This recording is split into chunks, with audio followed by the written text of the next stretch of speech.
ईद उल अज़हा जे पुरमसरत मौके ते अवां जे पंहिंजे करमपुर लाड़े वारे इलाइक़े में अलमदीना जाफ़री होटल इंतज़ामिया पेश करे थी दूध पती चांहि मुख़्तलिफ़ मशरूबात कोल्ड ड्रिंक्स ऐं मुख़्तलिफ़ लज़ीज़ ताम वेहण लाइ होटल जे अंदर ऐं ॿाहिरि कुशादी साफ़ सुथरी जगह। पोइ देरि छा जी ईद जूं ख़ुशियूं एंजॉय करण लाइ पंहिंजे दोस्तनि अज़ीज़नि सां अलमदीना जाफ़री होटल जो रुख़ ज़रूरु कंदा। ॿिए तरफ़ अलमदीना जाफ़री होटल इंतज़ामिया तरफ़ां दोस्तनि अज़ीज़नि इलाइक़े वासियुनि समेत अहले वतन ऐं अहले इस्लाम खे ईद मुबारक। पारां अली हसन बलोच अलमदीना जाफ़री होटल करमपुर लाड़ो।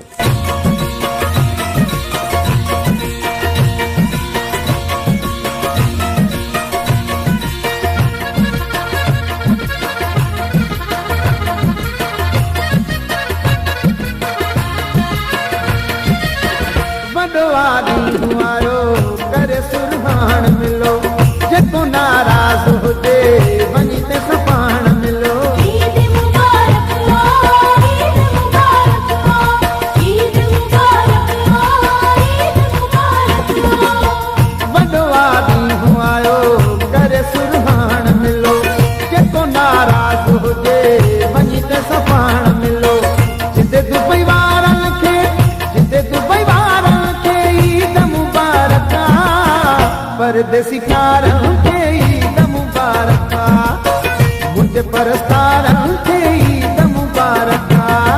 ईद मुबारक ईद मुबारक ईद मुबारक ईद मुबारक।